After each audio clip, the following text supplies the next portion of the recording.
இன்றைக்கி ஆரஞ்சு பழத்தோலில் ஒரு சட்னி எப்படி செய்கிறதுன்றதை பார்க்கலாம். இதில் பச்சடி, காரக்குழம்பு நிறையா செய்யலாம். இன்றைக்கி நம்ம சட்னி தான் பார்க்க போகிறோம். அவ்வளோ டேஸ்ட்டாக இருக்கும். இட்லி தோசைக்கெலாம் ஒரு சூப்பரான காம்பினேஷனாக இருக்கும். வாங்க எப்படி செய்கிறதுன்றதை பார்க்கலாம்.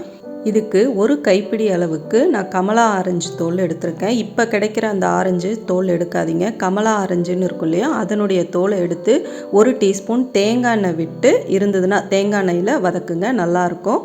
2 டேபிள் ஸ்பூன் கடலைப்பருப்பு, 1 டேபிள் ஸ்பூன் உளுந்து, ஒரு 6-7 பூண்டு பல், 4 காஞ்ச மிளகா அதையும் வதக்கி எடுத்துக்கலாம்.